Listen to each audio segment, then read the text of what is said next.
मध्य प्रदेश के दमोह जिले का एक गांव ऐसा जहां नाग पंचमी के दिन गांव में चूल्हे पर नहीं चढ़ती कढ़ाई, मान्यता नाग करते हैं गांव की रखवाले।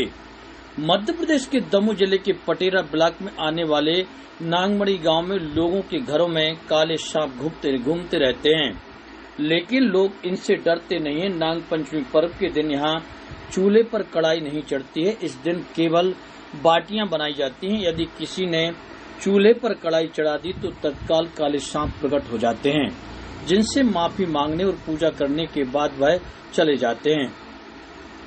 इस गांव में सैकड़ों की संख्या में काले नाग घूमते रहते हैं, लेकिन किसी को कोई नुकसान नहीं पहुंचाते हैं।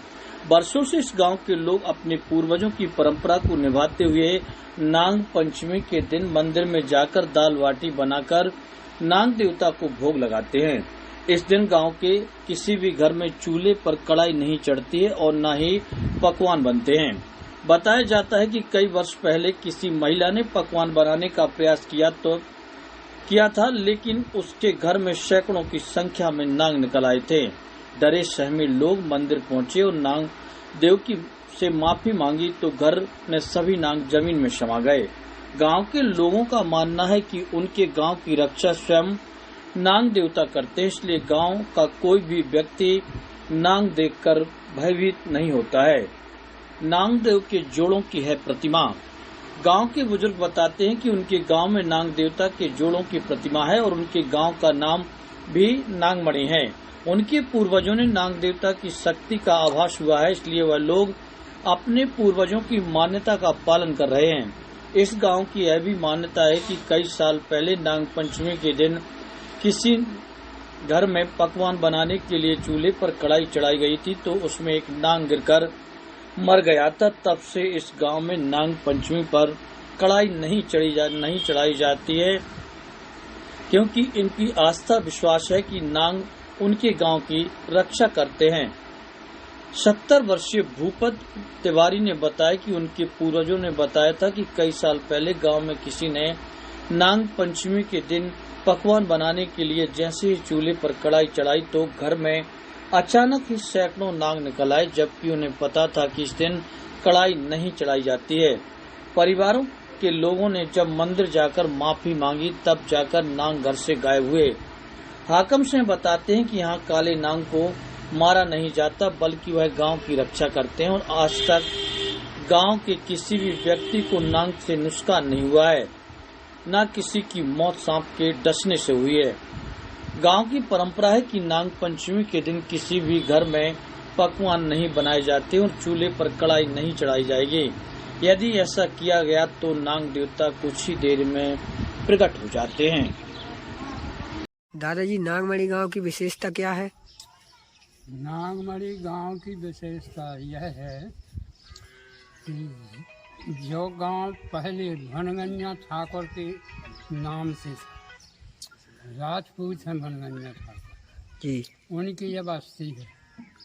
हमारे यहाँ नागदेव का मड़ा है, वहाँ विष्णु भगवान की मूर्ति एवं गणेश जी की मूर्ति है और नागदेव महाराज लिपटे हुए हैं।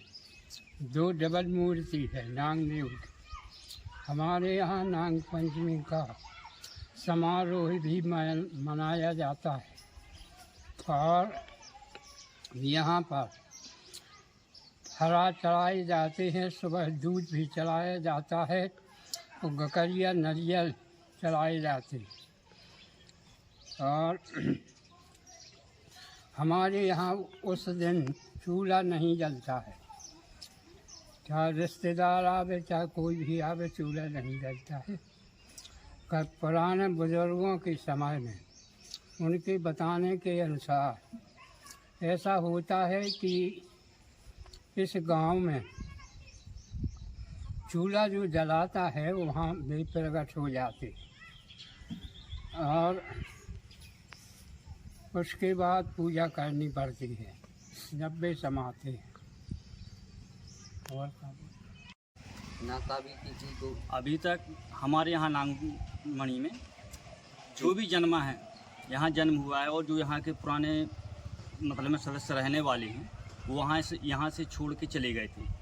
मतलब में कोई भोपाल चला गया, कोई दमोह चला गया, जहाँ भी गया, लेकिन वो भटकते भटकते आखिरी पे जब मतलब में गुनियाई पड़ियाई करवाई, सब दिखवाया। तो अभी एक मुस्लिम समाज के हैं, भोपाल से आते हैं हमारे यहाँ, भोपाल से आते हैं। वो उन्होंने बताया था कि हम बहुत जगह दिखवाया और सब कुछ गुनियाई पड़वाई करवाई, लेकिन जब उनको बताया गया कि आपका अजा परजे कहाँ के हैं, मतलब में जो आपकी बुजुर्ग कहाँ के हैं, तो उन्होंने बताया था कि नांगमणि के हैं जी। तो नाग पंचमी के दिन आना है आप।